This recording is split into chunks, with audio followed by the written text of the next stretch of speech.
ಧೈರ್ಯ ಮಾಡ್ತಾರೆ ಮಗ ಒಂದು ಟೈಮ್ ಕೊಡಿ ಇನ್ನೊಂದು ಸರಿ ಬಾ. ಅವಾಗ ನಾನು ಇಷ್ಟೇ ಕೊಡ್ತೀನಿ ಕೈಗೆ. ದೇವ್ರು ಸಿಕ್ಕಿದ್ದೆ ಹಂಗೆ ಅದು ಕೊಡ್ತೀನಿ. ಇವತ್ತಿಗೆ 5 ವರ್ಷ ಮೇಲೆ ಒಂದು 2 ತಿಂಗಳು ನಡೀತಾ ಇದೆ. ದೇವ್ರು ಸಿಕ್ಕಿದ್ದ ತೆಗ್ದೀವಿ, 5 ನೀರು ತೆಗ್ದೀವಿ, ಎಲ್ಲ ಕೊಡ್ತೀನಿ, ಆವೇರ ತೋರಿಸ್ತೀನಿ. ನಾನು ಹೇಳ್ತೀನಿ, ನಾನು ಬದುಕಿರೋ ನನ್ನ ಜೀವನ ಬಗ್ಗೆ ತೋರಿಸ್ತೀನಿ. ನಿಂಗೆ ತಲೆ ಇಲ್ಲೇ ಇದ್ಬಿಡ್ತೀಯ ಅದ ಎಲ್ಲ ತೋರಿಸ್ತೀನಿ ಕಂದ ನನಗೆ. ಹೌದಾ? ಇನ್ನು ನೆಕ್ಸ್ಟ್ ಬಾ ನಾಗಮಣಿ, ನಿನ್ನ ಜೀವನ ಚೆನ್ನಾಗಿ ನಡೀಲಿ, ನೀನು ಯೂಟ್ಯೂಬ್ ಚಾನಲ್ ಸಾಕಷ್ಟು ಚೆನ್ನಾಗಿ ನೋಡಲಿ, ಅದು ನಿಮಗೂ ಅನುಕೂಲ ಆಗಲಿ, ನೋಡೋದು ಜನಗೂ ಅನುಕೂಲ ಆಗ್ಬೋದಾ ಕಂದ? Hi friends, welcome back to Nagaveni Rajappa YouTube channel. ಇವತ್ತು ನಾನು ಕಡೂರಲ್ಲಿ ದುರ್ಗಾ ಪರಮೇಶ್ವರಿ ದೇವಸ್ಥಾನಕ್ಕೆ ಬಂದಿದ್ದೀನಿ. ಈ ದೇವಸ್ಥಾನ ದುರ್ಗಾ ಶ್ರೀ ಕ್ಷೇತ್ರ ದುರ್ಗಾ ಸ್ಥಳ.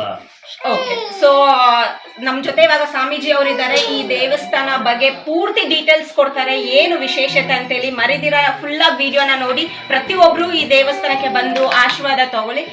ಶ್ರೀ ಕ್ಷೇತ್ರ ದುರ್ಗಸ್ಥಳ, ಸರಸ್ವತಿಪುರ, ಕಡೂರು ತಾಲೂಕು.